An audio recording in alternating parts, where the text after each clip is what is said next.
الحمد للہ وکفی والصلاة والسلام علی عباده الذین اصطفى اما بعد فاعوذ باللہ من الشیطان الرجیم بسم اللہ الرحمن الرحیم وَإِذْ قَالَ رَبُّكَ لِلْمَلَائِكَةِ إِنِّي جَاعِلٌ فِي الْأَرْضِ خَلِيفَةً قالوا وتجعل فيها من يفسد فيها ويسفك الدماء ونحن نسبح بحمدك ونقدس لك قال إني أعلم ما لا تعلمون صدق الله العظيم رب اشرح لي صدري ويسر لي أمري واحلل عقدة من لساني يفقهوا قولي۔ جیسا کہ میں نے عرض کیا تھا، سورہ بقرہ کے پہلے 4 رکوع نہایت اہم ہیں، نہایت جامع ہیں۔ پہلے 2 رکوعوں میں 3 قسم کے انسانوں کی وضاحت کی گئی، 3 قسم کے کردار کے نقشے کھینچ دیے گئے۔ تیسرے رکوع میں قرآن مجید کی دعوت کا خلاصہ آ گیا، توحید فی العقیدہ، توحید فی العمل، یعنی عبادت اللہ کی، ایمان بالرسالت، قرآن مجید کو منزل من اللہ کلام ماننا۔ اس میں اگر شک ہے تو جو بھی چیلنج تھا، اگر واقعتاً تمہیں شک ہے، حقیقت میں شک نہیں ہے، لیکن جیسا کہ تم کہہ رہے ہو کہ تمہیں شک ہے تو کوشش کرو اس کے مقابلے کی ایک صورت بنا لاؤ۔ پھر آخرت، جنت اور دوزخ، ان دونوں کا تذکرہ ہو گیا۔ پھر ایک خاص مسئلہ جو قرآن مجید کے اسلوب پر اعتراض کی شکل میں آیا کہ اس میں مچھر جیسی حقیر شے کا بھی تذکرہ ہے، اس کی حکمت بیان کر دی گئی کہ تشبیہ اور تمثیل میں ظاہر بات ہے کہ ممثل لہو اور ممثل بہی میں مناسبت چاہیے۔ جس چیز کے لیے تمثیل بیان کی جا رہی ہے، جس شے سے تمثیل بیان کی جا رہی ہے، ان میں مناسبت ہونی چاہیے، اس میں عظیم یا حقیر کا کوئی سوال نہیں۔ پھر یہ بات کہ جن لوگوں کے دلوں میں زیغ ہے، کجی ہے، وہ اس قرآن سے بھی ان کی ضلالت میں، گمراہی میں اضافہ ہوگا۔ جو لوگ طالب حق ہیں ان کو یہ قرآن مجید ہدایت دے گا، اور کن کو اللہ گمراہ کرتا ہے؟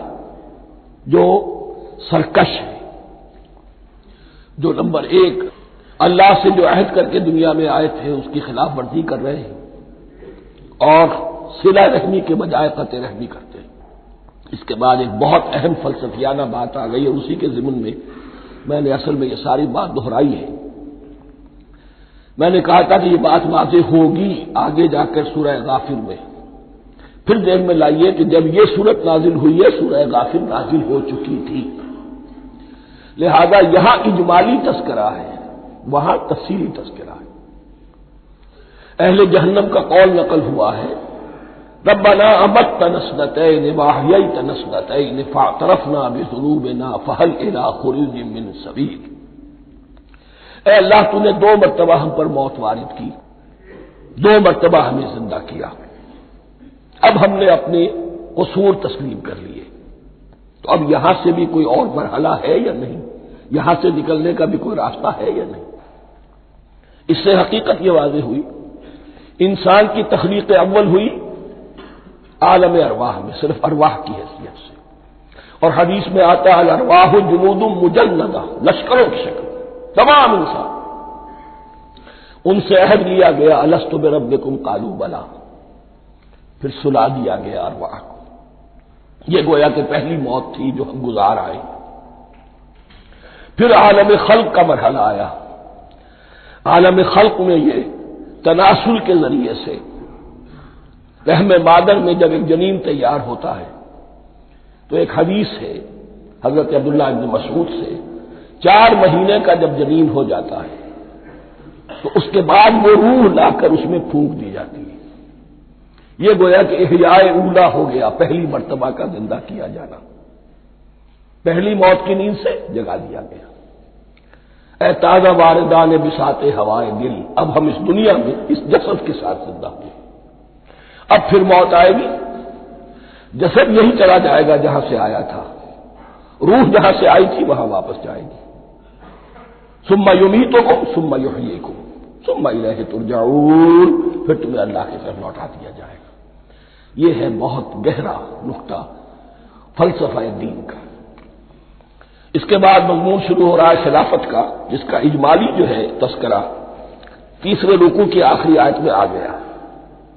هو الذی خلق لکم ما فی الارض جمیعا، زمین میں جو کچھ ہے اے انسانوں تمہارے لیے پیدا کیا گیا۔ اسی کے ساتھ جڑتا ہوا مضمون اب خلافت کا آ رہا ہے۔ وَإِذْ قَالَ رَبُّكَ لِلْمَلَائِكَةِ إِنِّي جَاعِلٌ فِي الْأَرْضِ خَلِيفَةً، اور یاد کرو جب کہ کہا تھا تمہارے رب نے فرشتوں سے، میں بنانے والا ہوں زمین میں ایک خلیفہ۔ اب خلیفہ کی حقیقت کو سمجھیے، خلیفہ کسے کہتے ہیں؟ نائب۔ عام طور پر لوگوں کو مغالطہ ہوتا ہے کہ خلیفہ جانشین جو ہے وہ تو کسی کے موت کے بعد ہوتا ہے، زندگی میں تو نہیں ہوتا۔ لیکن یہاں اصل میں ہمارے لیے بہت آسان ہے، انسان کی جو اصل حقیقت ہے اس دنیا میں اس کو سمجھنے کے لیے یوں سمجھیے کہ ہم آج سے 50 سال پہلے انگریز کے غلام تھے۔ ہمارا بادشاہ یا ملکہ انگلستان میں تھا یا تھی۔ دہلی میں وائس رائے ہوتا تھا۔ وائس رائے کا کام کیا ہے؟ جو حکم آیا ہے his master his majesty's government کا یا ہر میجسٹیز گورنمنٹ کا جو حکم آیا ہے بلا چون و چرا، بغیر کسی تغیر اور تبدل کے نافذ کرے۔ ہاں جہاں کوئی حکم وہاں سے نہیں ہے تو یہاں کے حالات میں بہترین اپنی رائے قائم کرے، غور و فکر کرے، یہاں کی مصلحتیں کیا ہے، جو چیز بھی امپائر کی مصلحت میں ہو اس کے مطابق فیصلہ کر سکتا ہے۔ بین ہی یہی رشتہ ہے۔ اللہ ہے لیکن اللہ نے اپنے آپ کو غیب کے پردے میں چھپا لیا ہے۔ زمین پر انسان ہے، اب انسان کا کام یہ ہے جو ہدایت آ رہی ہے اللہ کی طرف سے اس پر تو بے چون و چرا عمل کرے۔ جہاں کوئی ایکسپریس ہدایت نہیں ہے، کوئی واضح ہدایت نہیں ہے، وہاں اپنے بیسٹ ججمنٹ کو ایکسرسائز کرے۔ اسی کا نام اجتہاد ہے۔ غور و فکر کرے، سوچے، اور جو بات روح دین کے زیادہ سے زیادہ مطابقت رکھنے والی ہو اس کو اختیار کرے۔ بین ہی یہی رشتہ ہے در حقیقت، رشتہ خلافت کہ جو اللہ اور انسان کے مابین ہے۔ اب یہ جو دی گئی ہے یہ حیثیت تمام انسانوں کو دی گئی ہے۔ پوٹینشلی ہر انسان اللہ کا خلیفہ ہے، لیکن جو اللہ کا باغی ہو جائے، جو خود حاکمیت کا مدعی ہو گیا، گویا کہ وہ باغی ہے۔ اب اگر شاہجہاں بادشاہ تھا، اس کا کوئی ولی عہد تھا، اور ولی عہد جو ہے صبر نہیں کر سکتا، اپنے باپ کی زندگی ہی میں بغاوت کر دیتا ہے، حکومت حاصل کرنا چاہتا ہے، تو اب وہ کیا ہے؟ واجب القتل ہے۔ جو لوگ بھی حاکمیت کے مدعی ہو گئے، ویسے تو حقیقت واجب القتل ہے، لیکن دنیا میں مہلت دی ہے اللہ نے، یہ دارالامتحان ہے، فوراً قتل نہیں کرتا، فوراً ختم نہیں کرتا۔ وَلَوْلَا كَلِمَةٌ سَبَقَتْ مِن رَّبِّكَ إِلَىٰ أَجَلٍ مُّسَمًّى لَقُضِيَ بَيْنَهُمْ، اگر یہ پہلے بات طے نہ ہو چکی ہوتی، ایک وقت معین تک کے لیے انہیں مہلت اللہ نے نہ دی ہوتی تو اللہ فیصلہ چکا دیتا، لیکن مہلت دی ہے۔ لیکن کم سے کم اتنی سزا ملتی ہے کہ اب وہ خلافت کے حق سے محروم کر دیے گئے۔ گویا کہ اب خلافت دنیا میں ہوگی خلافت المسلمین، صرف وہی شخص کہ جو اللہ کو مانے اپنا حاکم مطلق، وہ خلافت کا اہل ہے۔ تو یہ چند باتیں خلافت کی اصل حقیقت کے ضمن میں یہیں پر سمجھ لیجیے۔ وَإِذْ قَالَ رَبُّكَ لِلْمَلَائِكَةِ إِنِّي جَاعِلٌ فِي الْأَرْضِ خَلِيفَةً قَالُوا أَتَجْعَلُ فِيهَا مَن يُفْسِدُ فِيهَا وَيَسْفِكُ الدِّمَاءَ وَنَحْنُ نُسَبِّحُ بِحَمْدِكَ وَنُقَدِّسُ لَكَ۔ اور یاد کرو جب کہ تمہارے رب نے کہا تھا فرشتوں سے کہ میں زمین میں خلیفہ بنانے والا ہوں، تو انہوں نے کہا کہ کیا تو بنائے گا اس میں جو فساد مچائے گا اس میں اور خوریزی کرے گا۔ وَنَحْنُ نُسَبِّحُ بِحَمْدِكَ وَنُقَدِّسُ لَكَ، ہم آپ کی تسبیح اور تحمید اور آپ کی تقدیس میں لگے ہوئے ہیں۔ قَالَ إِنِّي أَعْلَمُ مَا لَا تَعْلَمُونَ، فرمایا میں جانتا ہوں جو تم نہیں جانتے۔ اب یہاں سوال پیدا ہوتا ہے کہ فرشتوں کو یہ گمان کیسے ہوا، یہ خیال کیسے ہوا؟ دو رائے ہیں اس میں۔ ایک تو یہ کہ انسان کی تخلیق سے پہلے اس دنیا میں جنات تھے، اور انہیں بھی کچھ اللہ نے تھوڑا سا اختیار دیا تھا، اور انہوں نے یہاں فساد مچایا۔ انہی پر قیاس کرتے ہوئے فرشتوں نے سمجھا کہ انسان بھی پھر زمین میں فساد مچائے گا، خوریزی کرے گا۔ ایک دوسری اصولی بات یہ کہی گئی ہے کہ خلافت کا لفظ جب استعمال ہوا تو اس کے معنی ہے کہ کوئی نہ کوئی اختیار بھی ملے گا۔ جنات کے بارے میں خلافت کا لفظ کہیں نہیں آیا، انسان کے بارے میں آ رہا ہے۔ خلیفہ بالکل بے اختیار نہیں ہوتا، جیسا کہ میں نے عرض کیا، جہاں واضح حکم ہے تو اس کی تو تنفیذ، جہاں نہیں ہے وہاں اپنی رائے سے جتنا بھی بہتر سے بہتر سوچ سکتا ہو انسان رائے قائم کرے۔ یہ اختیار جو ہے، ظاہر بات ہے جہاں اختیار ہوگا صحیح استعمال ہونے کا بھی امکان ہے، غلط استعمال ہونے کا بھی امکان ہے۔ اختیار تو بلکہ یہ کہ آپ کا پولیٹیکل سائنس کا تو ایکسیم یہ ہے، authority turns to corrupt and absolute authority corrupts absolutely۔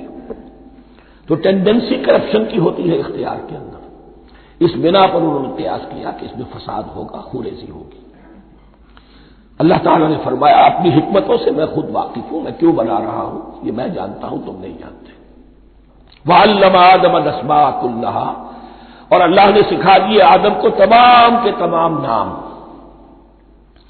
اب اس میں بھی ایک رائے تو یہ ہے، بلکہ اس میں تقریباً اجماع ہے مفسرین کا، کہ اس سے مراد ہے تمام اشیاء کے نام،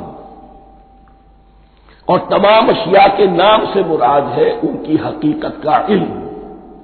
ہیومن نالج جو ہے، اگر آپ اس کا تجزیہ کریں گے تو وہ یہی ہے کہ انسان ایک چیز کو پہچانتا ہے پھر اس کے لیے ایک نام رکھتا ہے یا کوئی ٹرم اس کے لیے قائم کرتا ہے۔ اس نام یا ٹرم اور اس کے حوالے سے، اصطلاح کے حوالے سے بہت سے حقائق کو اپنے ذہن کے اندر محفوظ کرتا ہے۔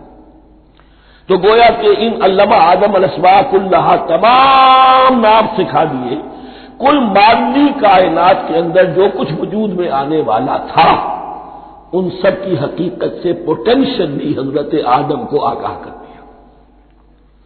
یہ پوٹینشل علم ہے، ہیومن نالج، جو ایکوائرڈ نالج ہے، جو انسان کو سم اور بسم اور اپنے اس دماغ کے کمپیوٹر کے ذریعے سے حاصل ہوتا ہے۔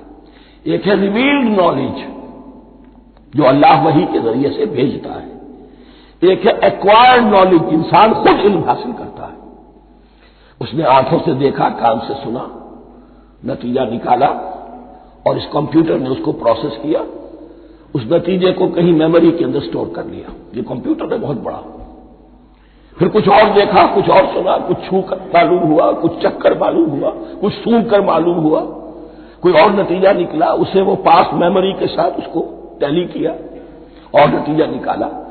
اس طرح رفتہ رفتہ ان السمع والبصر والفؤاد کل اولئک کان عنہ مسئولا، یہ ایکوائرڈ نالج تین چیزوں سے انسان کو حاصل ہو رہا ہے، سماعت، بصارت اور یہ عقل، جو فائدہ اخذ کرتی ہے، جو اس کو پروسیس کرتی ہے، اس تمام جو سینس ڈیٹا اس کو مہیا ہوتا ہے سینس آرگن کے ذریعے سے۔ یہ علم ہے جو پوٹینشلی حضرت آدم کو دے دیا گیا۔ اس کی ایکسفولیشن ہو رہی ہے، اب درجہ بدرجہ وہ علم پھیل رہا ہے، بڑھ رہا ہے، اور بڑھتے بڑھتے کہاں تک پہنچے گا ہم کچھ نہیں کہہ سکتے، کہاں سے کہاں پہنچ گیا انسان۔ اس نصف صدی کے اندر علم انسانی میں جو ایکسپلوژن ہوا ہے، میں اور آپ اس کا تصور تک نہیں کر سکتے۔ اکثر بڑے بڑے جو سائنسدان ہیں انہیں تصور نہیں ہے، اس لیے کہ ایک شخص اپنی لائن فزکس کے بارے میں جانتا ہے کیا کچھ ہو گیا، یا فزکس کی بھی کسی شاخ کے بارے میں جانتا ہے، باقی دوسری جو لائن ہے وہ اسے کچھ پتہ نہیں۔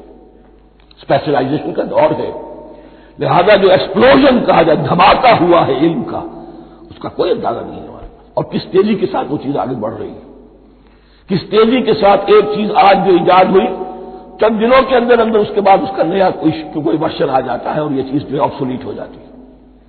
کمیونیکیشن کے اندر جو انقلاب عظیم برپا ہوا ہے، تو آپ یہ سمجھیے کہ اقبال نے جو شعر کبھی کہا تھا کہ عروج آدم خاکی سے انجم سہمے جاتے ہیں کہ یہ ٹوٹا ہوا تارا مہ کامل نہ بن جائے، اور یہ مہ کامل بنے گا کب؟ جب دجال کی شکل اختیار کرے گا۔ دجال کون ہوگا؟ جو ان تمام قواعد طبیعہ کے اوپر قابو پا لے گا، جب چاہے گا جہاں چاہے گا بارش برسائے گا، رزق کے تمام خزانے اپنے ہاتھ میں لے لے گا، جو اس کے اوپر ایمان لائے گا اسی کو ملے گا، کسی اور کو نہیں ملے گا، اس کی آواز پوری دنیا میں سنائی دے گی، وہ چند دنوں کے اندر پوری دنیا کا چکر لگا لے گا۔ یہ ساری چیزیں جو حدیث میں دجال کے بارے میں آئی ہیں وہ اسی علم آدم ایکوائرڈ نالج کے اس حد کو پہنچ جانا کہ وہ ٹوٹل مسٹریز نیچر کی جو ہے وہ اس پر منکشف ہو جائے اور ان قواعد طبیعہ کو وہ ہارنس کر لے، قابو میں لے آئے اور انہیں استعمال کرے۔ کبھی جب ہمارے کسی بہت 200-300ویں کوئی پیڑھی میں کوئی ہمارے جد امجد ہوں گے جنہوں نے کوئی چٹان دیکھی کہ گری، پتھر پر پتھر ٹکرایا تو آگ اس میں سے شعلہ نکلا، اس کا یہ مشاہدہ کافی ہو گیا آگ پیدا کرنے کے لیے، پتھروں کو ٹکراؤ آگ پیدا کر لو۔ یہ اس دور کی سب سے بڑی ایجاد تھی، آگ، انرجی۔ اب وہ انرجی کہاں سے کہاں پہنچی، وہ آگ نے بھاپ کی شکل اختیار کی، پھر ہم نے بجلی ایجاد کی، اور کب کیا ہے ایٹمک انرجی ہے اور ڈبل کیا کیا ہے، اللہ اعلم۔ اس تمام چیزوں کا تعلق ہے خلافت ارضی کے ساتھ، لہذا فرشتوں کو جو بتایا گیا وہ یہ ہے کہ آدم کو علم بھی دیا جا رہا ہے، صرف اختیار ہی نہیں دیا جا رہا، علم دیا جا رہا ہے۔ وَعَلَّمَ آدَمَ الْأَسْمَاءَ كُلَّهَا ثُمَّ عَرَضَهُمْ عَلَى الْمَلَائِكَةِ، پھر ان تمام اشیاء کو پیش کیا فرشتوں کے سامنے۔ فَقَالَ أَنبِئُونِي بِأَسْمَاءِ هَؤُلَاءِ، اور فرمایا کہ مجھے بتاؤ ان چیزوں کے نام، ان کنتم صادقین، اگر تم سچے ہو۔ قالوا سبحانك لا علم لنا الا ما علمتنا، انہوں نے کہا پروردگار تو پاک ہے ہر نقص سے، ہر عیب سے، ہر ذوف سے، ہر احتیاج سے، مبرہ ہے، منزہ ہے، اعلیٰ ہے، عرفہ ہے۔ لا علم لنا الا ما علمتنا، ہمیں کوئی علم حاصل نہیں سوائے اس کے جو تو نے ہمیں سکھا دیا ہے۔ اس کی تعبیر یہی بہتر معلوم ہوتی ہے کہ ملائکہ کی حیثیت در حقیقت اس کائناتی جو حکومت ہے اللہ کی آفاقی حکومت، اس کے کارندوں کی ہے، یہ اس کے سول سرونٹس ہیں، تو ہر ایک کو صرف اس کے شعبے کے متعلق علم دیا گیا ہے، علم جامع نہیں ہے، تمام چیزوں کا علم یہ معلوم کرنے کی استعداد ان کے پاس نہیں ہے۔ کوئی فرشتہ فرض کیجئے بارش کے اوپر معمور ہے، کوئی پہاڑوں پر معمور ہے، جس کا ذکر سیرت میں آتا ہے کہ جب طائف میں حضور پر پتھراؤ ہوا ہے تو اس کے بعد ایک فرشتہ حاضر ہوا ہے کہ میں ملک الجبال ہوں، اللہ نے مجھے پہاڑوں پر معمور کیا ہوا ہے، آپ اگر فرمائیں تو جن لوگوں نے آپ کو ستایا ہے یہ جو طائف جن دو پہاڑوں کے درمیان یہ وادی ہے ان کو آپس میں ٹکرا دو کہ یہ پس کر اور سرما بن جائے۔ آپ نے فرمایا نہیں، کیا عجب، اللہ تعالیٰ ان کی اگلی نسلوں کو ہدایت دے دے۔ تو فرشتے ہیں، کوئی پہاڑوں پر معمور ہے، کوئی کسی خدمت پر معمور ہے، ان کو علم دیا گیا ہے صرف انہی کی اپنی جو بھی فرائض منصبی ہیں ان کے شعبے سے متعلق، کل نہیں۔ جامعیت جو ہے علم کی وہ ہے کہ جو حضرت آدم علیہ السلام کو پوٹینشلی دے دی گئی اور جو اب بڑھتے بڑھتے ایک بہت برابر درخت بن چکا ہے۔ سبحانک لا علم لنا الا ما علمتنا انک انت العلیم الحکیم، یقیناً آپ ہی کی ذات ہے جو کل کے کل علم کی حامل ہے اور جس کے اوپر حکمت بھی، جس کی حکمت بھی کامل ہے، باقی تو ہر مخلوق میں سے ہر ایک کا علم ناقص رہے گا۔ العلیم، کل علم کا جاننے والا تو ہی ہے، الحکیم، کل حکمت وہ تو تیرے ہی پاس ہے۔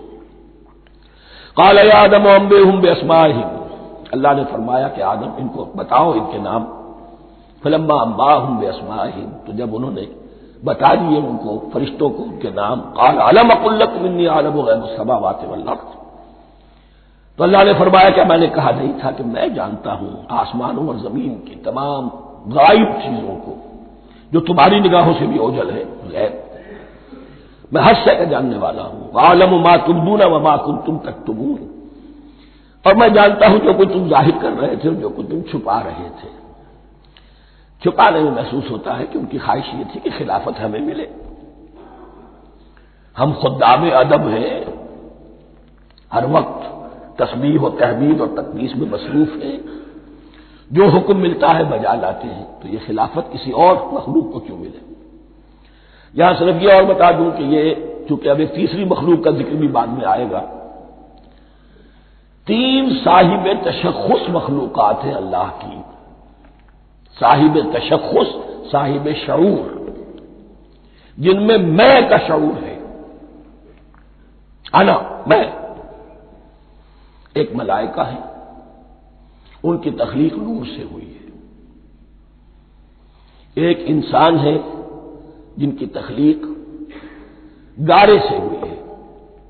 ایک جنات ہیں جن کی تخلیق آگ سے ہوئی ہے۔ باقی حیوانات ہیں، ان میں شعور تو ہے، خود شعور ہی نہیں ہے، self consciousness. There is a world of difference between consciousness and self consciousness. انسان جب دیکھتا ہے تو اس کو یہ بھی معلوم ہے میں دیکھ رہا ہوں۔ کتا بلا دیکھتا ہے، اسے یہ اندازہ نہیں ہوتا کہ میں دیکھ رہا ہوں، دیکھنے کا ایک نتیجہ ہے جو نکل آتا ہے، لیکن میں کا وجود نہیں ہے۔ یہ انا، سیلف، ایگو، یہ انسان میں ہے، جنات میں ہے، شعور میں، اور فرشتوں میں ہے۔ ایک نوری مخلوق، ایک ناری مخلوق، ایک زمین کے اس کرسٹ میں، یہ جو مٹی اور گارے، مٹی اور پانی کا جو مرغوبہ ہے گارے کی شکل میں، اس سے بنا ہے۔ قال يا آدم انبئهم بأسمائهم فلما انباهم بأسمائهم قال ألم أقل لكم إني أعلم غيب السماوات والأرض وأعلم ما تبدون وما كنتم تكتمون وإذ قلنا للملائكة اسجدوا لآدم فسجدوا إلا إبليس۔ اور یاد کرو جب کہ ہم نے کہا فرشتوں سے سجدہ کرو سب کے سب آدم کو، جھک جاؤ آدم کے سامنے، فسجدوا، ان سب نے سجدہ کیا، الا ابلیس، سوائے ابلیس کے۔ پہلی بات تو یہ سمجھیے کہ تمام ملائکہ کے سجدے کی ضرورت کیا تھی؟ کیا یہ صرف تعظیماً تھا؟ اور تعظیماً اگر تھا تو کیا آدم خاکی کی تعظیم تھی یا کسی اور شے کی تعظیم تھی؟ مکی صورتوں میں یہ بات 2 جگہ واضح کی گئی ہے۔ فَإِذَا سَوَّيْتُهُ وَنَفَخْتُ فِيهِ مِن رُوحِي فَقَعُوا لَهُ سَاجِدِينَ، جب میں اس آدم کی تخلیق مکمل کر لوں اور اس میں اپنی روح میں سے پھونک دوں، تب گر پڑنا اس کے سامنے سجدے میں۔ تعظیم اگر ہے تو آدم خاکی کی نہیں ہے، اس کے اندر جو ڈیوائن ایلیمنٹ ہے، جو ڈیوائن سپارک ہے، جو روح ربانی ہے، میری روح، اس کی ہے۔ اور نمبر 2، اس کی حکمت کیا ہے، علت کیا ہے، غرض و غائب کیا ہے؟ جیسا کہ میں نے عرض کیا، اس کائنات کی اس حکومت کے کارندے تو وہ ہیں، خلیفہ بنایا جا رہا انسان کو، جب تک یہ ساری سول سروس اس کے تابع نہ ہو خلافت کیسے کرے گا؟ دیکھیے میں جانا چاہتا ہوں، چوری کرنے کے لیے جانا چاہتا ہوں، راستے میں کتنے فیکٹرز ہوں گے، کتنے فزیکل فینومینا ہوں گے، میں چلنا چاہتا ہوں، میں زمین کو دھکیلتا ہوں، زمین مجھے دھکیلتی ہے، زمین مجھے نہ دھکیلے تو میں کیسے چلوں گا؟ یہ پوری کائنات جو ہے، یہ جب ہم کوئی ارادہ کرتے ہیں اور کوئی فیل کرتے ہیں تو اس فیل کے پورے ہونے میں، اس کے ظہور میں نہ معلوم کون کون سے ایلیمنٹس ہیں، کون کون سی فورسز آف دی نیچر ہیں جو ہمارے ساتھ موافقت کرتی ہے تو ہم وہ کام کر سکتے ہیں، اور ان سب پر فرشتے مامور ہیں، ہر ایک کی اپنی ڈومین ہے۔ اگر وہ تابع نہ ہو تو خلافت کی کوئی معنی نہیں۔ خلافت دی گئی ہے، یہ ادھر جانا چاہتا ہے جانے دو، یہ نماز کے لیے مسجد میں جانا چاہتا ہے جانے دو، یہ چوری کے لیے نکلا ہے نکلنے دو، اس لیے کہ اس کو جو اختیار دیا گیا ہے، اس کے اختیار کے استعمال میں یہ تمام جو قوتیں ہیں وہ اس کے ساتھ موافقت کرتی ہیں، تب اس کا کوئی ارادہ، وہ اچھا ہو یا برا، وہ پایہ تکمیل کو پہنچ سکتا ہے۔ یہ گویا کہ سبارڈینیشن اس کے لیے سمبل کہ تمام فرشتوں کو جھکا دیا گیا۔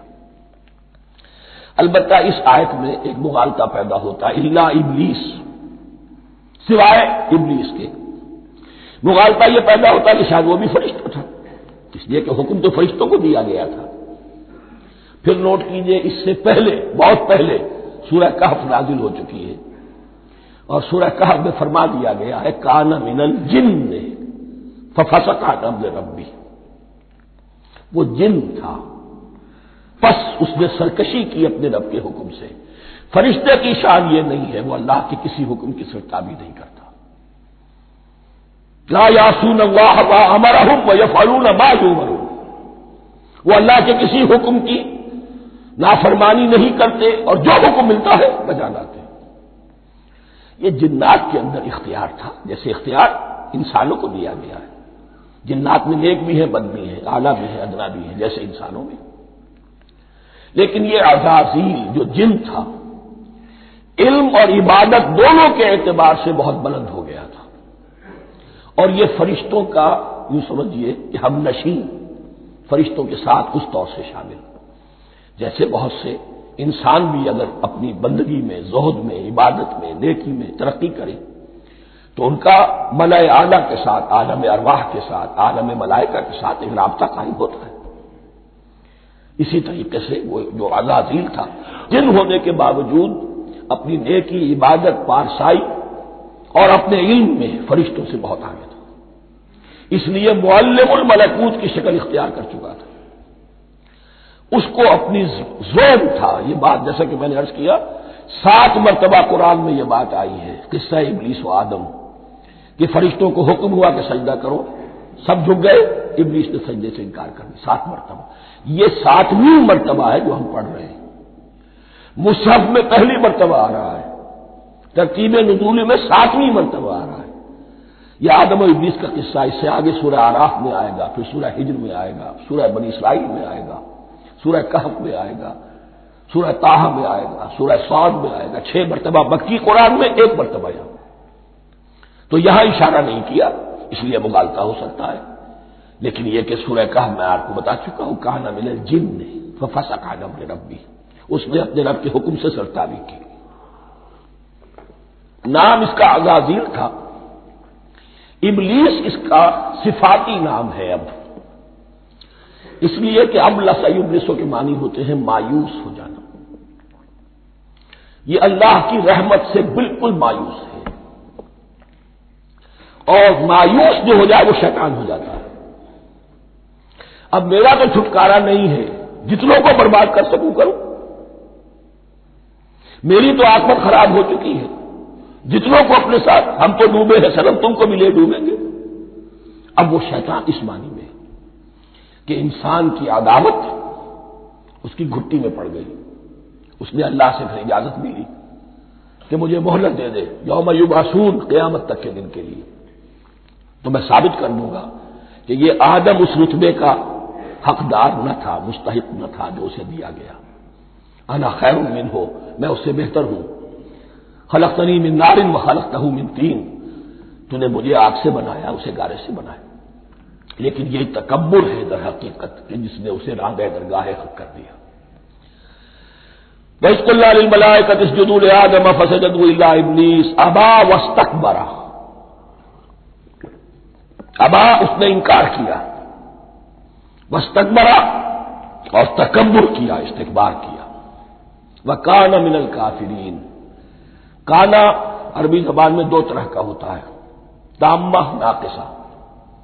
ایک معنی یہ ہو سکتے ہیں کہ ہو گیا، اب اپنے اس استکبار اور انکار کی وجہ سے کانا من الکافرین، وہ کافروں میں سے ہو گیا. ایک کانا تامہ ہوتا تھا ہی کافروں میں سے، یعنی اس کے اندر سرکشی چھپی ہوئی تھی، اب ظاہر ہو گئی. یہ معاملہ ہوتا ہے، کسی شخص کی بدنیتی اس کے اوپر پردے پڑے رہتے ہیں نیکی کے، زہد کے، کسی خاص وقت میں آ کر وہ ننگا ہو جاتا ہے، اور جو اس کے اندر تھا اصل، اس کی حقیقت، وہ سامنے آ جاتی ہے. اس کا امکان ہے. تو دونوں معنی اس کے ہو سکتے ہیں. وَقُلْنَا يَا آدَمُ اسْكُنْ أَنْتَ وَزَوْجُكَ الْجَنَّةَ، اور ہم نے کہا کہ اے آدم رہو تم اور تمہاری بیوی جنت میں. اب یہ جنت کون سی ہے؟ اکثر حضرات کے نام کے نزدیک یہ جنت کہیں آسمان ہی میں تھی، آسمان ہی میں حضرت آدم کی تخلیق ہوئی. البتہ یہ سب مانتے ہیں کہ ایک وہ جنت الفردوس جو ہے جس میں جانے کے بعد پھر واپس نکلنے کا کوئی امکان نہیں، یہ وہ جنت نہیں ہے جس میں کہ آخرت میں لوگوں کو جا کر داخل ہونا ہے. اس میں داخل ہونے والے کے نکلنے کا کوئی امکان نہیں. ایک رائے یہ بھی ہے، میرا رجحان اس رائے کی طرف ہے، تخلیق آدم اسی زمین پر ہوئی ہے. وہ جن مراحل سے گزری ہے تخلیق وہ ایک علیحدہ مسئلہ ہے۔ بایولوجی اور وحی دونوں اس پر متفق ہیں کہ مٹی سے کرسٹ آف دی ارتھ سے انسان بنا ہے، اس پر اتفاق ہے قرآن کا بھی اور بایولوجی کا بھی، جدید علم الحیوانات کا بھی، علم الحیات کا۔ سٹیجز کیا ہیں اس میں اختلاف ہو سکتا ہے، اس کو چھوڑ دیجیے، وہ اس وقت کا بحث نہیں۔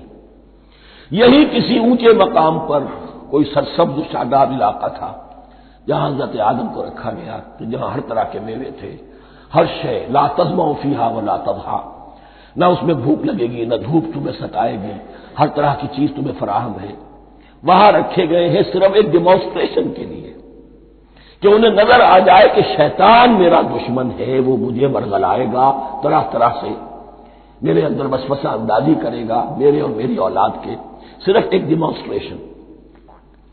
اس کی مثال یوں سمجھیے کہ سلیکشن تو ہو گیا، سی ایس پی گریڈ میں کوئی شخص آ گیا ہے، لیکن اب وہ سول سروس اکیڈمی میں رکھا جا رہا ہے۔ تو یہ کوئی اکیڈمی ہو سکتا ہے اسی زمین پر، وہ صرف بتانا یہ تھا کہ تمہیں معلوم ہو جائے کہ شیطان تمہارا دشمن ہے۔ اس لیے کہ اس میں جو ایک لفظ حبوط کا آ رہا ہے، وہ حبوط صرف ایک ہی معنی میں نہیں ہوتا، دوسری معنی میں بھی ہے۔ اللہ عالم، یہ چیزیں پھر متشابہات میں رہیں گی، اس لیے ان کے بارے میں کوئی ایک رائے دوسری رائے، اس کے لیے ذہن سے عقل سے بات کر کے ایک یا دوسری رائے اختیار کر سکتے ہیں۔ وَقُلْنَا يَا آدَمُ اسْكُنْ أَنْتَ وَزَوْجُكَ الْجَنَّةَ، اور ہم نے کہا کہ رہو اے آدم تم بھی اور تمہاری بیوی بھی باغ میں، اس باغ میں، الجنہ اس باغ میں، گویا کہ اشارہ کیا جا رہا ہے۔ وَكُلَا مِنْهَا رَغَدًا حَيْثُ شِئْتُمْ، اور کھاؤ اس میں سے با فراغت جہاں سے چاہو، ہر طرح کا پھل ہے کھاؤ۔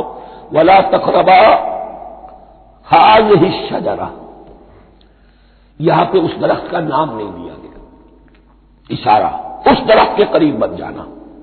فَتَكُونَا مِنَ الظَّالِمِينَ، تو تم ظالموں میں سے ہو جاؤ گے، تم حد سے گزرنے والوں میں سے ہو جاؤ گے۔ اب اس کی بھی حکمت سمجھیے کہ چونکہ ڈیمانسٹریشن کرانی ہے کہ تمہیں کسی چیز سے، ہزار چیزیں مباح ہیں دنیا میں، چند چیزیں پینے کی حرام ہیں۔ اب تم اگر ان ہزار مباح چیزوں کو چھوڑ کر حرام چیز کو پیتے ہو تو یہ تمہارا اختیار ہوا، جبکہ اللہ تعالیٰ نے مباحات کا دائرہ بہت وسیع رکھا ہے۔ جس سے چاہو چند رشتے ہیں جو بیان کر دیے گئے، یہ حرام ہے، محرمات ہے، ابدیہ ہے، ان سے تو شادی نہیں ہو سکتی۔ باقی کسی مسلمان عورت سے دنیا کے کسی کونے میں وہ شادی کر سکتے، کروڑوں کے آپشنز آپ کے لیے خالی کھلے ہیں، لیکن پھر بھی انسان شادی نہ کرے، زنا کرے، یہ گویا کہ اس کی اپنی خباثت نفس ہے۔ ایک نہیں، دو دو، تین تین، چار چار تک شادی کرو، اجازت ہے تمہیں۔ تو اس اعتبار سے مباحات، اب یہ پورا باغ تمہارے لیے مباح ہے، بس ایک درخت ہے اس کے پاس نہ جانا، اور درخت کا نام لینے کی کوئی ضرورت نہیں، تو آزمائش تھی نا، صرف ایک آزمائش اور اس کی ڈیمانسٹریشن۔ فَأَزَلَّهُمَا الشَّيْطَانُ عَنْهَا، تو پھسلا دیا ان دونوں کو شیطان نے اس درخت کے بارے میں۔ اب وہ کس کس طریقے سے پھسلایا، یہ بھی جیسا کہ میں نے عرض کیا 6 مرتبہ چونکہ یہ قصہ آ چکا ہے، اس کی آپ کو سورہ طٰہٰ میں تفصیل ملے گی، کس کس طریقے سے پھسلایا اور اس بات کے لیے تیار کیا۔ فَأَخْرَجَهُمَا مِمَّا كَانَا فِيهِ، تو نکلوا دیا ان دونوں کو اس کیفیت میں سے جس میں کہ وہ تھے، وہ کیفیت کہ نہ کوئی مشقت ہے نہ کوئی محنت ہے، اور انسان کو ہر طرح کا اچھے سے اچھا پھل مل رہا ہے، تمام ضروریات فراہم ہیں، اور خاص کوئی حلۂ جنت ہے جس کا کہ لباس بھی عطا کیا گیا ہے۔ لیکن ان کیفیات سے اب نکال کر، اب جسے آپ کہیں گے بٹر فیکٹس آف لائف، اچھا اب جاؤ، یہ ڈیمانسٹریشن کرنی تھی، ہو گئی۔ شیطان تمہارا دشمن ہے، تمہارا اور تمہاری نسل کا، شیطان لعین، اور وہ تمہیں پھسلائے گا جیسے آج پھسلایا ہے۔ تم آگاہ رہنا اس کی شرارتوں سے۔ ان الشیطان لکم عدو فاتخذوہ عدوا، یہ شیطان تمہارا دشمن ہے، اسے اپنا دشمن ہی سمجھو۔ لیکن یہ ہے کہ اگر کچھ لوگ اسے دوست بنا لیں، اس کے ایجنٹ بن جائیں، اس کے کارندے بن جائیں، یہ ان کا چوائس ہے جس کی سزا انہیں ملے گی۔ فَأَخْرَجَهُمَا مِمَّا كَانَا فِيهِ وَقُلْنَا اهْبِطُوا بَعْضُكُمْ لِبَعْضٍ عَدُوٌّ، اور ہم نے کہا اترو، تم سب ایک دوسرے کے دشمن ہوگے۔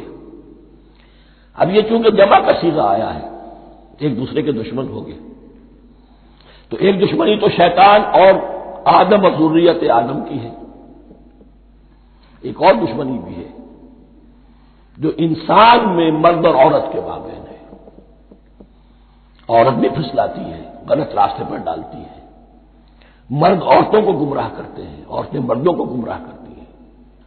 قرآن مجید میں کہا گیا یا ایھا الذین آمنوا ان من ازواجکم واولادکم عدوا لکم فاحذروہم، اہل ایمان چوکنے رہو، چوکس رہو، تمہاری بیویوں اور اولاد میں سے تمہارے دشمن ہیں، بچ کر رہو، کیپ الرٹ، کہیں ان کی محبت تمہیں راہ حق سے منحرف نہ کر دے۔ تم ایک اچھا کام کرنا چاہتے ہو، بیوی رکاوٹ بن گئی، بیوی کو اچھا کام کرنا چاہتی، شوہر رکاوٹ بن گیا، تو یہ محبت نہیں ہے، یہ عداوت ہے۔ اس حوالے سے بعضکم لبعض عدو ولکم فی الارض مستقر ومتاع الی حین، اور تمہارے لیے اب زمین میں مستقر ہے، جائے قیام ہے اور متاع ہے، ضرورت کی چیزیں ہیں ہم نے فراہم کر دی ہیں، الی حین، لیکن ایک وقت معین تک کے لیے، یہ ابدی نہیں ہے، ایک وقت آئے گا یہ بساط ہم لپیٹ دیں گے۔ یوم نطوی السماء کطی السجل للکتب، جس دن کہ ہم تمام فضاؤں کو اور تمام خلاؤں کو، تمام آسمانوں کو اس طرح لپیٹ لیں گے جیسے کتابوں کا طوبار لپیٹ دیا جاتا ہے، ایک وقت آئے گا۔ یہ تخلیق الی اجل مسمى ہے، الی حین ہے۔ فتلقى آدم من ربه کلمات فتاب علیہ، تو سیکھ لیے، حاصل کر لیے آدم نے اپنے رب سے کچھ کلمات، تو اللہ نے ان کی توبہ قبول کر لی۔ اب اس کی وضاحت سورہ اعراف میں ہے، یہ تو چونکہ پس منظر میں وہ 2/3 قرآن موجود ہے، اس کی وضاحت کیا ہے کہ حضرت آدم میں سخت پشیمانی پیدا ہوئی ہے، میں نے کیا کیا، مجھ سے خطا سرزد ہو گئی، اللہ کے حکم کی میں نے خلاف ورزی کی، لیکن ان کے پاس الفاظ نہیں تھے کن الفاظ میں اللہ سے استغفار کریں، کن الفاظ میں اللہ سے معافی چاہے۔ اللہ کی رحمت یہ ہوئی کہ اللہ نے الفاظ نے خود تلقین فرما دی، یہ اللہ کی شان رحیمی ہے۔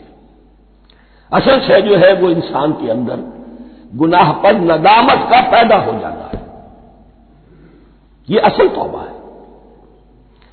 علامہ اقبال نے جو بڑی اپنی آغاز عنفوان شباب میں جو اشعار کہے تھے، ان میں سے ایک شعر کو سن کر پھڑک اٹھے تھے اس وقت کے اساتذہ بھی، موتی سمجھ کے شان کریمی نے چن لیے قطرے جو تھے میرے عرق انفعال کے، انفعال کہتے ہیں شرمندگی کو، شرمندگی سے میری پیشانی پر جو پسینے کے قطرے نمودار ہو گئے، میرے پروردگار کو وہ اتنے عزیز ہوئے، اس نے انہیں موتی کی طرف چن لیا، موتی سمجھ کے شان کریمی نے چن لیے قطرے جو تھے میرے عرق انفعال کے، تو فتلقى آدم من ربه کلمات، ان پر پچھتاوا ہوا، ندامت ہوئی، اللہ نے انہیں الفاظ، وہ الفاظ کیا تھے وہ سورہ اعراف میں ہیں، ربنا ظلمنا انفسنا وان لم تغفر لنا وترحمنا لنكونن من الخاسرین، اے اللہ ہم نے اپنی جانوں پر ظلم کیا ہے، اور اگر تو نے ہمیں بخش نہ دیا اور رحم نہ فرمایا تو ہم تو خسارہ والوں میں ہو جائیں گے، تباہ ہو جائیں گے، برباد ہو جائیں گے۔ یہی پر فوری تقابل موجود ہے، غلطی ابلیس سے بھی ہوئی، حکم سے سرتابی ہوئی، لیکن اس پر ندامت نہیں ہوئی، تکبر کی بنا پر اور اکڑ گیا، انا خیر منہ، غلطی آدم سے بھی ہوئی، نافرمانی ہوئی، لیکن اس پر پشیمان ہوئے اور توبہ کی، وہ شیطنت ہے، یہ آدمیت ہے، ورنہ کوئی انسان گناہ سے اور معصیت سے مبرہ نہیں ہے۔ حضور کی ایک حدیث ہے کلو بنی آدم کلکم خطاؤون، کلو بنی آدم خطاؤون وخیر الخطائین التوابون، آدم کے تمام اولاد، تمام انسان خطا کار ہیں، ان خطا کاروں میں بہتر وہ ہیں، اچھے وہ ہیں جو توبہ کرتے ہیں۔ تو یہاں حضرت آدم سے غلطی ہوئی، انہوں نے توبہ کی، پشیمانی ہوئی، ندامت ہوئی۔ اس نے کی اور اس پر جم گیا، اصرار کیا۔ فتلقى آدم من ربه كلمات فتاب عليه انه هو التواب الرحیم، یقیناً وہی تو ہے بہت توبہ کو قبول فرمانے والا اور بہت رحم فرمانے والا۔ یہ نوٹ کیجئے گا، توبہ کا لفظ دونوں طرف سے آتا ہے، بندہ بھی تواب، وخیر الخطائین التوابون، تواب بندے بھی ہو گئے، تواب اللہ بھی ہے۔ اس کی اصل حقیقت کیا ہے؟ بندے نے خطا کی اور دور ہو گیا اللہ سے، اللہ نے اپنی رحمت کی نگاہ اس سے پھیر لی۔ بندے نے توبہ کی، اللہ پھر اپنی رحمت کے ساتھ اس کی طرف متوجہ ہو گیا۔ توبہ کے معنی پلٹنا، بندہ معصیت سے توبہ کر کے اپنی اصلاح کی طرف، بندگی کی طرف، اطاعت کی طرف پلٹ آیا۔ اللہ نے جو اپنی نظر رحمت پھیر لی تھی، اللہ نے پھر وہی اپنی شان غفاری اور رحیمی کے ساتھ بندے کی طرف توجہ فرما لی، جس کے لیے حدیث میں الفاظ آتے ہیں، تم اگر میری طرف بالشت بھراؤ گے میں ہاتھ بھراؤں گا، تم اگر چل کر آؤ گے میں دوڑ کر آؤں گا،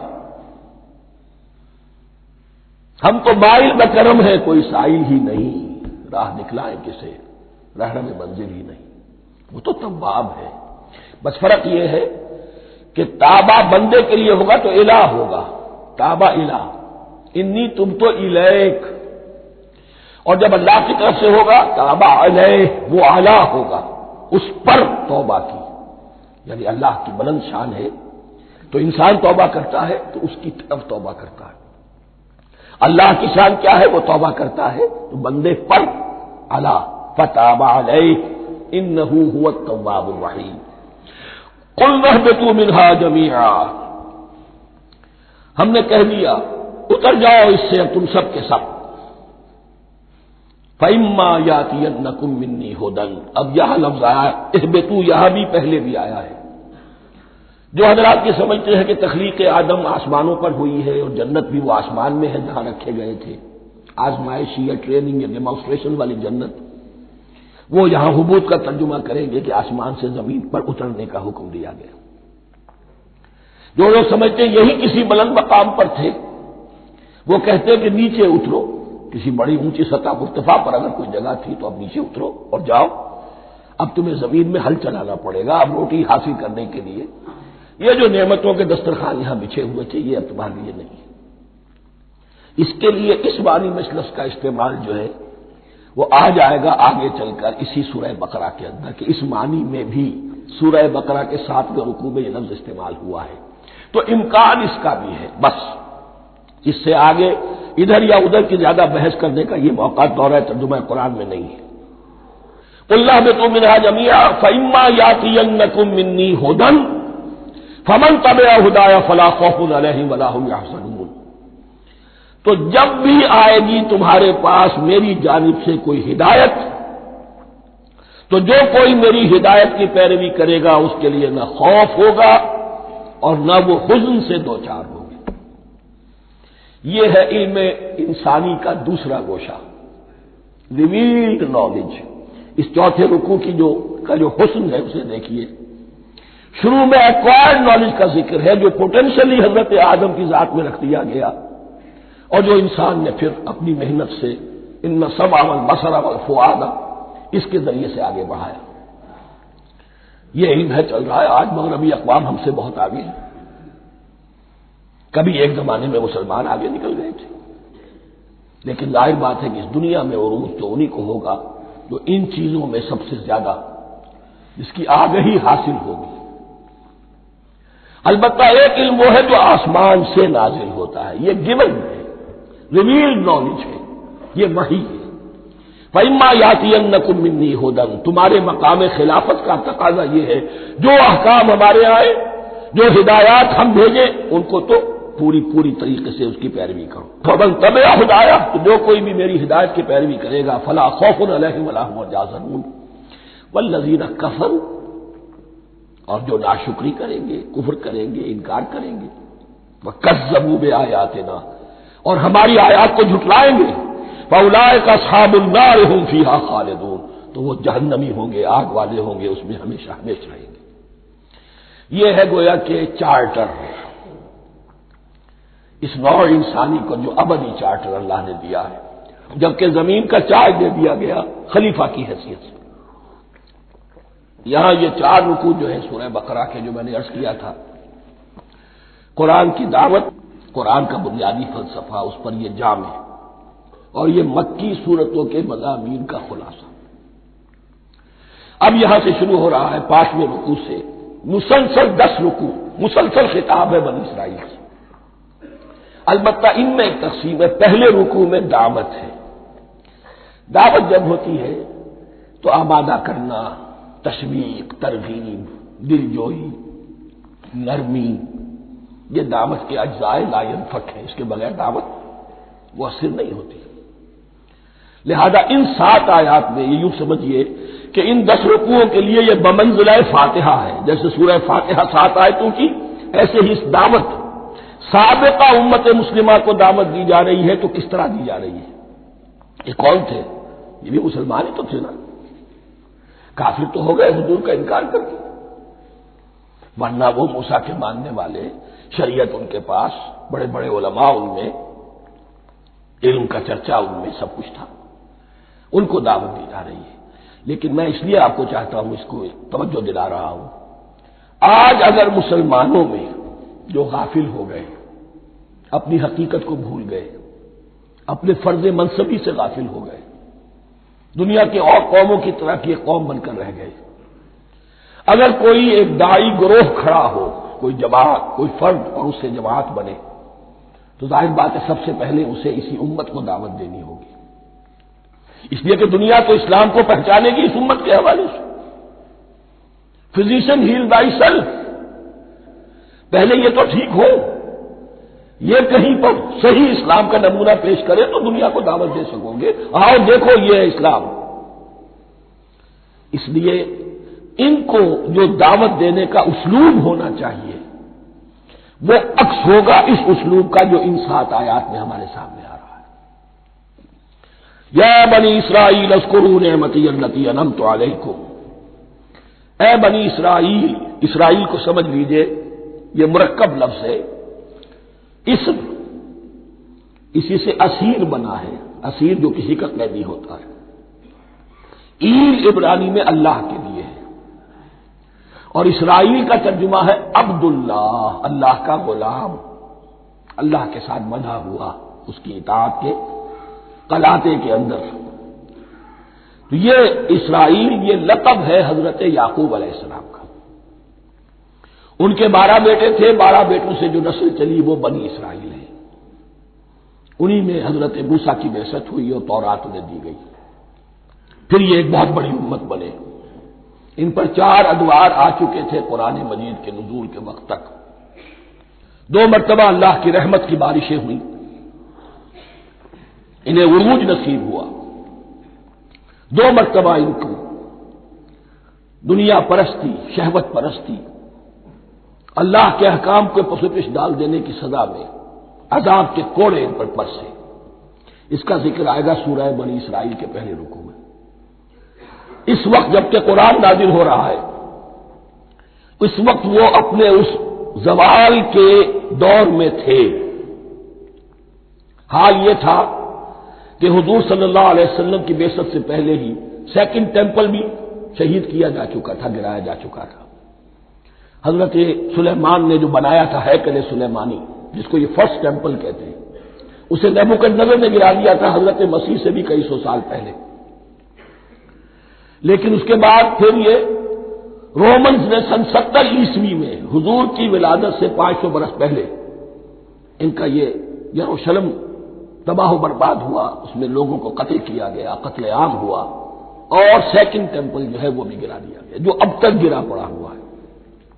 صرف ایک ویلنگ وال ہے جس کے پاس جا کر یہودی جو ہے ماتم کر دیتے ہیں، روتے ہیں، اور اب وہ بنانے پر تلے ہوئے ہیں اپنا 3rd ٹیمپل، اس کے نقشے بن چکے ہیں، بلو پرنٹ بن چکے ہیں۔ لیکن بہرحال جس وقت قرآن نازل ہو رہا تھا یہ بہت ہی پستی میں تھے۔ اس کے بارے میں فرمایا، اے بنی اسرائیل ذرا یاد کرو میرے اس انعام کو جو تم پر ہوا، وہ انعام کیا ہے؟ میں نے تمہیں اپنی کتاب دی، نبوت سے سرفراز فرمایا، اپنی شریعت تمہیں عطا فرمائی، تمہیں داؤد، تمہارے اندر داؤد اور سلیمان جیسے بادشاہ اٹھائے جو بادشاہ بھی تھے، نبی بھی تھے۔ وَأَوْفُوا بِعَهْدِي، اور میرے وعدے کو پورا کرو تاکہ میں بھی اپنے وعدے کو پورا کروں۔ یہ وعدہ ہے جو کتاب استثناء جو ہے اولڈ ٹیسٹمنٹ کی، ڈیوٹرانومی، اس کے 18ویں باب کی آیت نمبر 18-19 میں ہے۔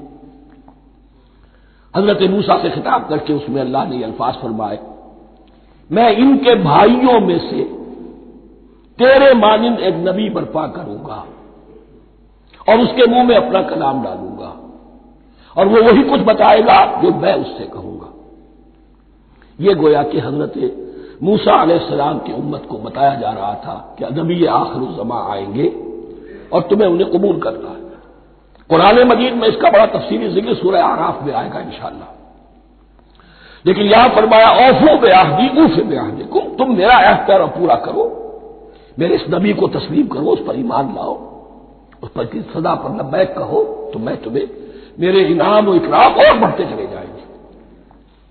وَإِيَّایَ فَارْہَبُونْ، اور صرف مجھ سے ڈرو۔ وَآمِنُوا بِمَا أَنزَلْتُ مُصَدِّقًا لِمَا مَعَكُمْ، اور ایمان لاؤ اس پر جو میں نے نازل کیا ہے، جو تمہارے پاس میں تورات ہے اس کی تصدیق کرتے ہوئے آیا ہے۔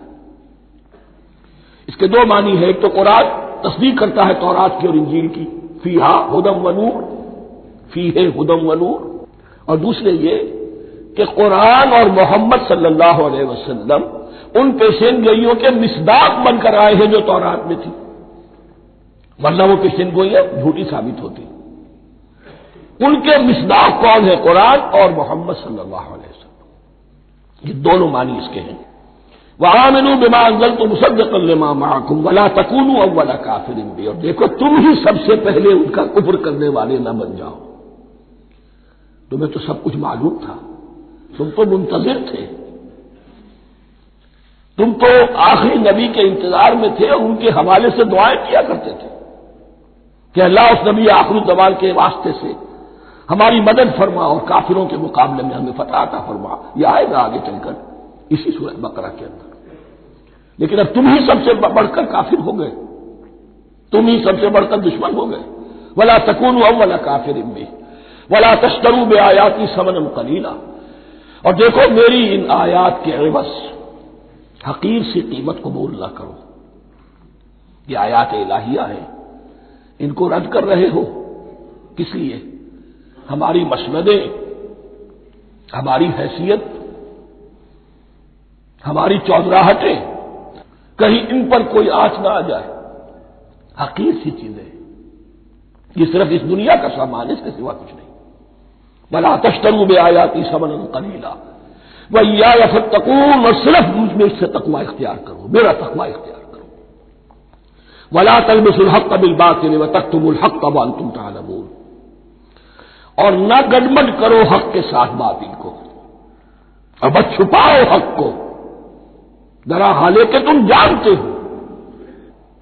یہ بات اچھی طرح نوٹ کرنی ہے، جانتے بوجھتے کرنا، ایک ہے مغالطے میں کرنا، وہ ضلالت ہے، گمراہی ہے۔ ایک جان بوجھ کر کرنا، حق کو پہچان کر اسے رد کرنا، یہ پھر اللہ تعالیٰ کے غضب کو دعوت دینا ہے، wrath of اللہ، اس کے غضب کو دعوت دینا ہے کہ حق کو پہچان کر اس کی نفی کی جائے۔ وَأَنْتُمْ تَعْلَمُونَ، علماء یہود قرآن مجید میں آگے چل کر آئے گا، ایسے پہچانتے تھے محمد کو اور قرآن کو جیسے اپنے بیٹوں کو، یعرفونہ کما یعرفون ابناہم، ایسے پہچانتے جیسے اپنے بیٹوں کو۔ وَأَقِیمُوا الصَّلَاةَ وَآتُوا الزَّکَاۃَ، دیکھو نماز قائم کرو، زکوٰۃ ادا کرو۔ وَارْکَعُوا مَعَ الرَّاکِعِینَ، اور جھکنے والوں کے ساتھ جھکو۔ یہ اول تو رکوع کو انہوں نے اپنے ہاں سے خارج کر دیا تھا، ثانیاً باجماعت نماز ان کے ہاں ختم ہو گئی تھی۔ وَارْکَعُوا مَعَ الرَّاکِعِینَ، جماعت باجماعت نماز کی طرف اشارہ ہے۔ أَتَأْمُرُونَ النَّاسَ بِالْبِرِّ وَتَنْسَوْنَ أَنفُسَكُمْ، کیا تم لوگوں کو نیکی کا حکم دیتے ہو، تقویٰ کی، پارسائی کی تعلیم دیتے ہو؟ میں کہہ رہا ہوں نا کہ اصل میں مخاطب کون ہے؟ علماء یہود، اس آیت سے ثابت ہو گیا عالم ہمارا بھی جب بھی کھڑا ہوگا اونچے سے اونچا آواز کہے گا، اعلیٰ سے اعلیٰ بات کہے گا۔ اکثر و بیشتر کا حال یہ ہے کہ ان کا اپنا کردار دیکھیے تو کوئی مناسبت ہی نہیں اس سے کہ جو وہ بات کہہ رہا ہے، جو لوگوں کو دعوت دے رہا ہے اس پر خود عمل نہیں۔ تو یہی در حقیقت علماء یہود کا کردار بن چکا تھا۔ اتامرون الناس بالبر وتنسون انفسکم، کیا تم لوگوں کو نیکی کا حکم دیتے ہو اور خود اپنے آپ کو بھول جاتے ہو؟ وانتم تتلون الکتاب، اور یہ سب کچھ تم کر رہے ہو اس حال میں کہ کتاب پڑھتے بھی ہو، تورات پڑھتے ہو، صاحب تورات ہو۔ ہمارے بھی بہت سے علماء کا علماء سو جنہیں ہم کہتے ہیں حال یہ ہو چکا ہے، خود بدلتے نہیں قرآن کو بدل دیتے ہیں، ہوئے کس درجہ فقیہان حرم بے توفیق۔ جو صورتحال ہے صرف قرآن کا بطن بچا ہوا ہے، اس کے مفہوم میں، اس کی تفسیر میں، اس کے ترجمے میں تو تحریفیں موجود ہیں، بڑی بڑی تحریفیں موجود ہیں، متن بچا ہوا ہے، وہ اس لیے کہ اللہ تعالیٰ نے اس کی حفاظت کا ذمہ لیا ہے۔ وَاسْتَعِینُوا بِالصَّبْرِ وَالصَّلَاةِ، اور مدد حاصل کرو دو چیزوں سے، صبر اور نماز۔ یہ صبر کا لفظ یہاں پر بہت قیمتی ہے، بہت بامانی ہے۔ علماء سو کیوں وجود میں آتے ہیں؟ جب وہ دنیا کے کتے بن جائیں گے تو دین کو بدنام کرنے والے ہوں گے۔ بظاہر دینی مناسب ہیں لیکن اصل میں ان کے پردے میں دنیا داری کی جا رہی ہے، صبر نہیں، بس صبر کے ساتھ اور نماز کے ساتھ، اس لیے کہ آپ صحیح راستے پر آئیں گے۔ اگر کوئی عالم دین لوگوں پر تنقید کرے گا، لولا ینہاہم الربانیون والاحبار، کیوں نہیں روکتے ان کے علماء اور ان کے اولیاء اور صوفیاء ان کو حرام کھانے سے اور جھوٹ بولنے سے؟ اگر کوئی شخص روکے گا اس کو پھر نذرانے تو نہیں ملیں گی، اس کی خدمتیں تو نہیں ہوگی۔ اگر تو دنیا میں صبر اختیار کرنا ہے تب تو آپ حق بات کہہ سکتے ہیں، اور اگر دنیاوی ایمبیشنز ہے تو پھر آپ کو کہیں نہ کہیں کمپرومائز کرنا پڑے گا۔ وَاسْتَعِینُوا بِالصَّبْرِ وَالصَّلَاةِ، صبر اور نماز۔ وَإِنَّهَا لَكَبِیرَةٌ، اور یقیناً یہ بہت بھاری شے ہے، بہت بھاری شے ہے۔ عام طور پر خیال یہ ہے کہ انہا کی ضمیر صرف صلاۃ کی طرف جاتی ہے، نماز بہت بھاری ہے۔ ایک رائے یہ ہے کہ نہیں، یہ پورے طرز عمل کی طرف جا رہی ہے، یہ طرز عمل کہ خود صبر کرو، اس دنیا میں صبر کرو، دنیا اور دنیا کے متعلقات میں کم سے کم پر قانع ہو جاؤ اور حق کا بول بالا کرنے کے لیے میدان میں آ جاؤ، یہ طرز عمل۔ اور اس میں پھر نماز، الصلاۃ و عماد الدین۔ وَإِنَّهَا لَكَبِیرَةٌ إِلَّا عَلَى الْخَاشِعِینَ، یہ یقیناً بہت بھاری چیز ہے، یہ روش، یہ رویہ بھی بہت بھاری اور نماز بھی بہت بھاری ہے، سوائے ان خشوع رکھنے والوں کے، ڈرنے والوں کے، جن کے دل جھک گئے ہیں اللہ کے سامنے۔ الذین یظنون انہم ملاقو ربہم، جنہیں یہ یقین ہے کہ انہیں اپنے رب سے ملاقات کرنی ہے، جیسا کہ میں نے شروع میں توجہ دلائی تھی، وبالآخرۃ ھم یوقنون، یہ ایمان بالآخرت ہے جو انسان کو سیدھا رکھتا ہے عمل کے میدان میں۔ الذین یظنون انہم ملاقو ربہم وانہم الیہ راجعون، اور جنہیں یہ یقین ہے کہ بالآخر اسی کی طرف ہمیں لوٹنا ہے۔ بارک اللہ لی ولکم فی القرآن العظیم ونفعنی وإیاکم بالآیات والذکر الحکیم۔